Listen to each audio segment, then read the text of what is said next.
So, welcome. Today we're going to talk about how much of a home can you afford.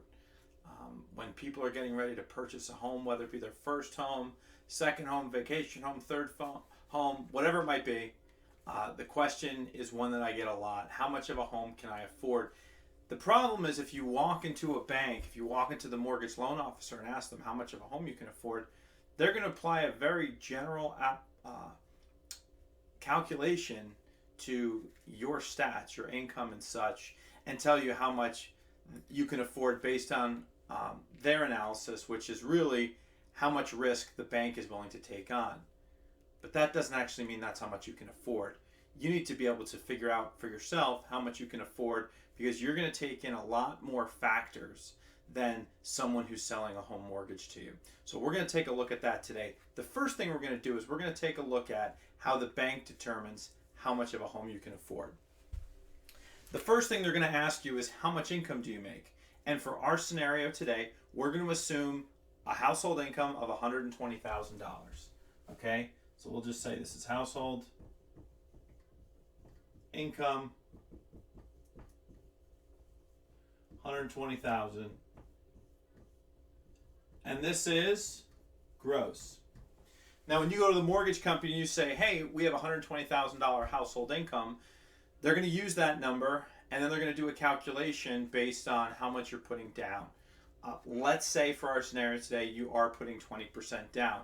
That might not be the case. If you put less than 20% down, you have to pay something every month called private mortgage insurance. And that's actually insurance that you, the borrower, have to purchase to protect the lender in case you go into default. So private mortgage insurance is something we'd like to avoid.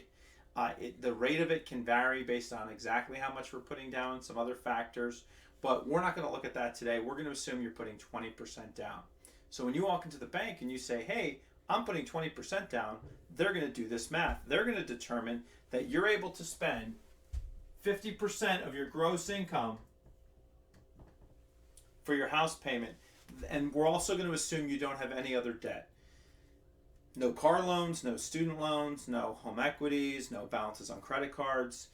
That might not be the case for you.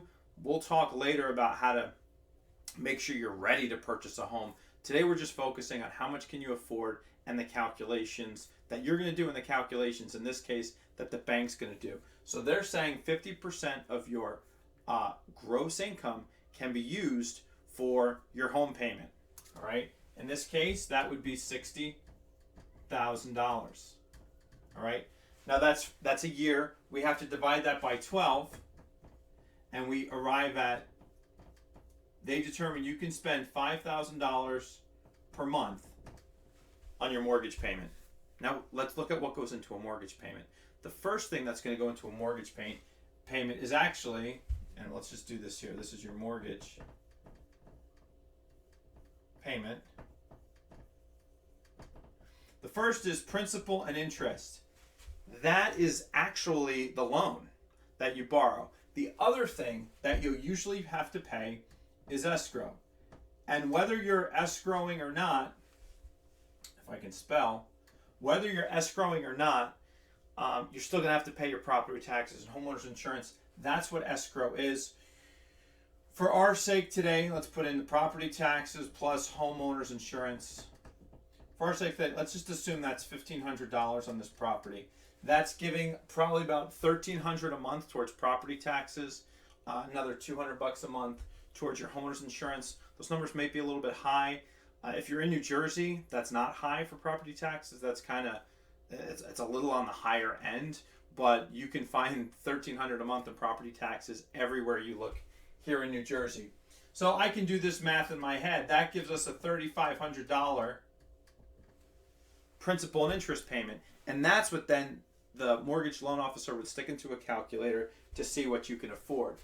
We're going to use 4% as an interest rate. Rates are lower than that right now. But a 4% is still a very good rate. We're going to use a little bit of a higher rate just so this video is a little more timeless. But 4%, and we're going to look at a 30-year mortgage on a 30-year, okay? And that's what, so $3,500, what can that get us monthly? If we're paying this monthly, how much of a loan can we afford? And that would be $700,000.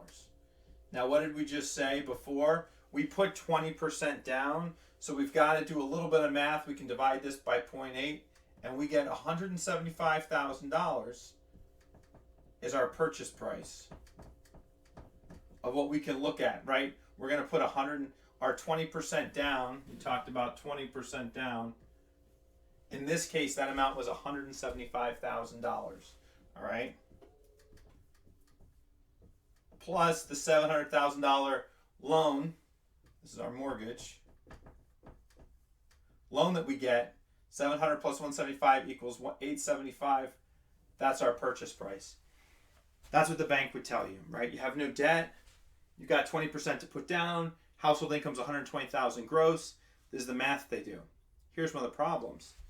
When we look at $120,000 gross income, and I know there's going to be some people who are tax experts and going to argue with me on standard deductions and all this type of stuff, but let's just assume they're paying taxes on that. Taxes on this amount is about $17,000, okay, for married filing jointly.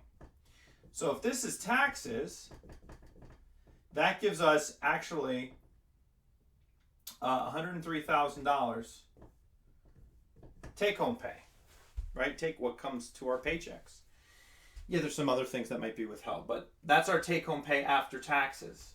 We just committed to using $60,000 as our home cost, right? So home payment.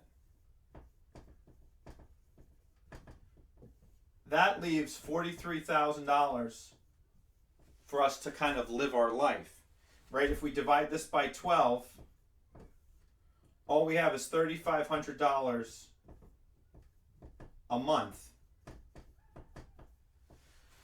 for life. What do I mean by life? Well, for like our medical and health benefits, for retirement, groceries, utilities, home repairs, car repairs, car insurance, vacation, saving for another car, saving for Christmas, like birthdays, celebrations, all those other expenses you have in life, eating out, right? All that's got to come out of $3,500. Well, I don't know many people who could do that. That's not a lot. Most people, if they're making $3,500, are either living very simply, not thinking about buying a home, or looking for another job, right? So $3,500 a month is not going to be able to allow you to live a lifestyle that you're probably looking to live in an $875,000 home. But that's the way the bank would look at it. The mortgage loan officer would look at it in order to allow you to figure out how you're buying a home, right? You go into the bank, how much can I afford? This is the math they would do to tell you, all right? Now, we're going to take a look at how you can figure out for yourself how much of a home you can afford. Okay, here's our other scenario. We're going to use the same people are looking for a house, right? This is you. $120,000 of gross household income. Well, here's how we're going to look at it differently than what the home loan officer looked at. We're going to focus on what is your actual take-home income. So we're looking, this is the gross number. We're going to subtract that tax amount that we just assumed before, right? So that leaves us $103,000 as our take-home pay. Yeah, when I say take-home pay, it's after taxes. I know there might be a small term life insurance policy, there might be long-term disability and some other things, dental, that come out of your paycheck. That's okay. The big number I'm worried about is taxes. Let me just label this as taxes in case we forget, all right? Now we look at our take-home pay. We don't want to spend more than 30% of our take-home pay on our house payment. I would prefer to keep it as low as possible, 25% if you can. But we're going to use 30% as the absolute maximum, and you're going to see why. So we're going to multiply this by 30%. That's obviously a little bit over $30,000. It's going to be $30,900 as our house payment for the year. We divide it by 12 months because we're trying to get a monthly payment, which gives us $2,575, right? Now, that's that total home payment. We looked before on our other scenario, we've got to worry about property taxes and homeowners insurance, right? That escrow piece of it. So we're obviously, when we're looking at this payment, the other one that we're looking at was $5,000, right? This is half that amount. So we're looking at a smaller house. Taxes will be less. I was just looking at houses the other day around my neighborhood in New Jersey, and I saw a house. It had taxes of about it was about $7,500 for the year. So we're gonna put escrow here, right? There's gonna be property taxes plus homeowners insurance, and again, the property taxes I saw were about $7,500. So that's gonna give us, let's say it's $725. Right? It's about $625 for the property taxes based on my scenario, and figure about $100 a month for homeowners insurance, right? So we do that math, and that gets us $1,850 is for our principal and interest, right? So we're going to run a calculator on that, and we find that we're using the same percentage, 4% at 30 years, right? Or 30 years at 4%. You could do it the other way. Gives us a mortgage amount of $380,000. Okay.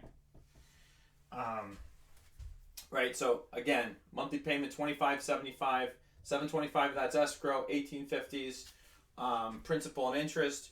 We're putting 20% down again, right? We said that before. 20% down to avoid PMI, and that's going to give us a purchase price. So purchase. When we divide this by 0.8, we come up with $475,000, right? So in this scenario, we've had to put down $95,000 was our down payment, okay? But here's the thing. I don't like 30-year mortgages. I push people all the time. I say, get a 15. The goal is to pay as little interest as possible. Yeah, interest rate's a factor. The other big factor is how long we're actually going to be paying this loan. If you want to pay a loan forever, by all means get a 30-year loan, because you're probably going to refinance it a few times. You're going to keep spreading it out. It's going to last a lot longer than 30 years with you. And in the end, instead of paying $475 for a home, you'll probably pay closer to $750. Our other scenario, instead of paying $875 for a home, when you figure a 30-year loan, you probably paid almost $1.5 million for that loan, at least 1.2. Those are big, big numbers. We've got other things we want to do with our money. So let's just look at if we did 4% rate, right? 15 years. Instead of having a loan of $380, we're still using the same monthly payment, but our loan would be $250, which would give us a purchase price of $312,500. All right. It's not as big a house. There's some other factors here that are probably going to be changing, like the smaller house you get, your property tax are going to be less, homeowners insurance will be less, and other things like utilities and those other variables will be less. But here's the important thing about doing it this way, as opposed to the way the mortgage guy was figuring out how much you can afford. We talked about how, and I'm just going to pull this number out, we had $103,000 was our take home. Let's put take home. We already counted for taxes. Now we're going to subtract our housing, right? Which gives us $72,100. Now let's divide that by 12.